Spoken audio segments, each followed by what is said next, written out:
Hello guys, welcome back my YouTube channel art knowledge club. मैं हूं ज्योति चौहान आप लोगों के सामने।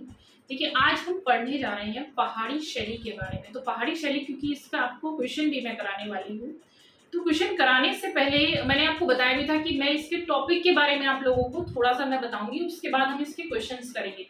तो पहाड़ी शैली, जैसे कि आप जानते हैं कि इसका जो क्षेत्र है वो इसका पूरा नेचर वाला क्षेत्र है। जैसे पहाड़ी एरिया है, आप देखेंगे इसका समय मैंने लिखा हुआ है 1700 से 1900 ईस्वी का है। इसके क्वेश्चन आंसर 50 का जो मैराथन है वो मैं लेकर आऊंगी, ट्यूसडे को मैंने बताया भी था। तो अक्सर क्या होता है कि पहाड़ी शैली और राजस्थानी शैली के बीच कंफ्यूजन ज्यादा क्रिएट हो जाती है।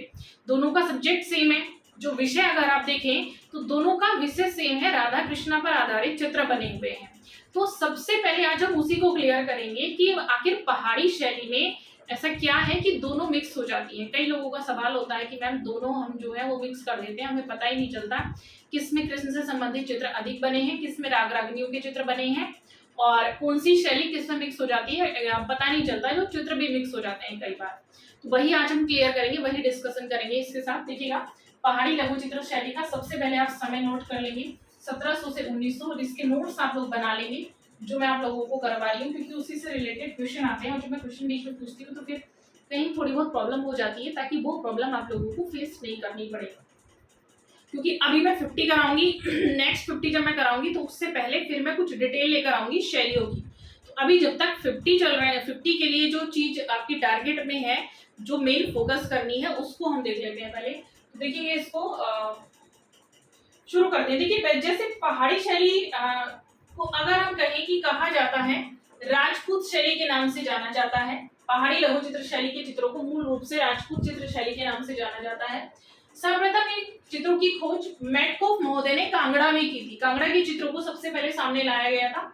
इसके पश्चात पहाड़ी चित्रकला की जानकारी 1910 ईस्वी में डॉक्टर आनंद कुमार स्वामी के सत प्रयासों से हुई थी। उन्होंने इलाहाबाद, जो प्रयागराज के नाम से है, उसमें अगर आप देखेंगे कांगड़ा के कुछ चित्रों को प्रदर्शित किया था, तभी ये सामने आई थी। 1916 की बात है कि उनका एक अति महत्वपूर्ण ग्रंथ राजपूत पेंटिंग प्रकाशित हुआ था, और इस ग्रंथ में पहाड़ी चित्रों को राजस्थानी चित्रों से अलग बताने की बात कही गई थी। ठीक है, और हिंदू पेंटिंग को पंजाब हिमालयस कहा गया था। डॉक्टर आनंद कुमार स्वामी ने पहाड़ी चित्रों को दो भागों में बांटा था, जैसा कि आता भी है कि इन्होंने पहाड़ी चित्रों को दो अलग अलग पार्ट्स में डिवाइड किया हुआ था। और प्रथम वर्ग के चित्रों में इन्होंने उत्तरी चित्र शैली मतलब कांगड़ा स्कूल को रखा था। दूसरे पार्ट में अगर हम कहें तो इन्होंने देखिएगा इसके चित्रों में दूसरे वर्ग के चित्रों में दक्षिणी चित्र शैली अर्थात डोगरा जम्मू स्कूल के नाम से संबोधित किया था।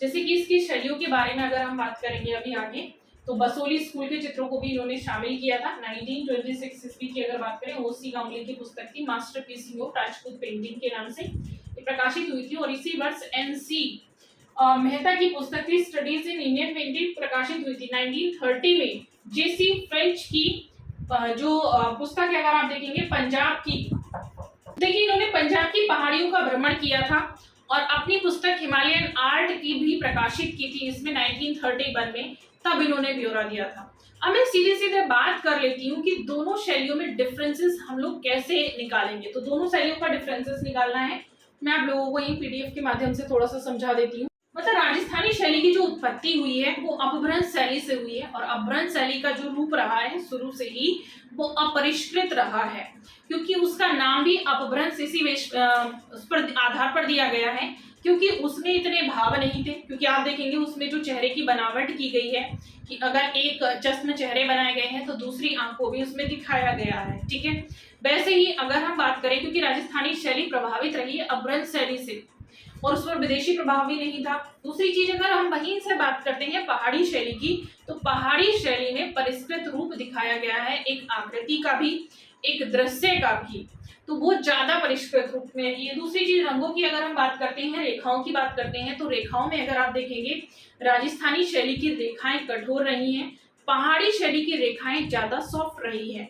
पहाड़ी शैली में अगर आप देखें शुरू से ही राजपूत रियासतों का प्रभाव हमें दिखाई देता है, क्योंकि वहां का जो दृश्य है, हिमालय की पहाड़ियां हैं, राग रागनियों का अंकन है, राधा कृष्ण के चित्र हमें सबसे अधिक मिलते हैं, 12 मासा के चित्रों को चित्रित किया गया है। तो इस तरह से राजस्थानी शैली की अपेक्षा पहाड़ी शैली में ये चीजें ज्यादा चित्रित की गई है। अगर आप देखें राजस्थानी शैली में अलंकरण की विशेषता हमें दिखाई देती है। तो वैसे ही यहाँ पे देखिएगा, मैं कुछ बता देती हूँ हम लोगों को कि अलंकारिक है, उसमें आकृतियों को अलंकारिक रूप दिया गया है। पहाड़ी शैली की आकृतियों में राजस्थानी शैली की अपेक्षा कोमलता, सॉफ्टनेस दिखाई गई है, भाव ज्यादा दिखाने की कोशिश की गई है। राजस्थानी शैली में जो रंग यूज किए गए हैं वो कम है, कम सशक्त रंग है। पहाड़ी शैली में थोड़े ज्यादा रंग है और ज्यादा सशक्त रंग दिखाए गए हैं। रंगों के हल्के बल बनाने पर छाया प्रकाश का प्रभाव दिखाने, यहाँ तक कि रंगों के द्वारा ही वातावरण का प्रभाव दिखाने की चेष्टा जो मुगल पद्धति में की गई है, वही पहाड़ी शैली में भी की गई है। अब देखिएगा, ये विशेषता खासकर पहाड़ी कला में कांगड़ा शैली से मिलती है और बसोली शैली में नहीं मिलती है। बसोली शैली क्योंकि वो एक प्राचीन शैली है, पहाड़ी शैली की प्राचीन शैलियों में आती है।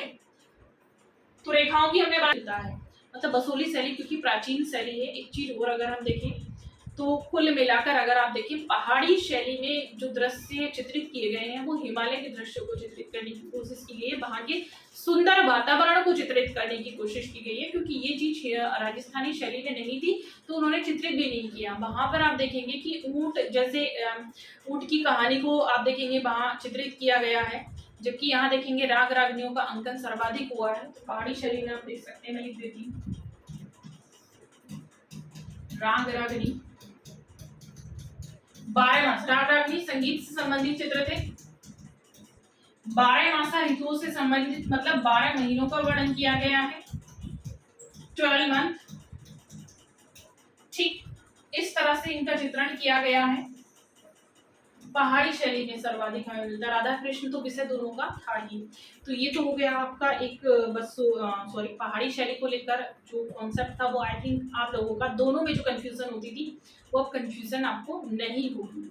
अब हम बात करेंगे नेक्स्ट वाली क्लास में इसकी शैलियों की। जैसे बसोली शैली सबसे प्राचीन शैली है, लेकिन बसोली शैली में भी आपने देखा जब हम अंतर कर रहे थे कि कहीं ना कहीं जब हम पढ़ रहे हैं तो ये चीज सामने आ रही है पहाड़ी शैली में कि जो चीजें हमें कुल मिलाकर सारी पहाड़ी शैली में मिलती है वो बसोली शैली में नहीं मिलती। जैसे कि मैंने बताया, बसोली शैली पहाड़ी शैली की सबसे प्राचीन शैलियों में से एक मानी जाती है। ठीक है, उन्हीं पर हम बात करेंगे नेक्स्ट वाली क्लास में। पहले हम इससे रिलेटेड क्वेश्चन आंसर को देख लेंगे, इसके बाद वाली जो क्लास रहेगी लाइव रहेगी और उसके बाद मैं आप लोगों का जो टॉपिक्स रिलेटेड वीडियो अपलोड करूंगी। Thank you so much.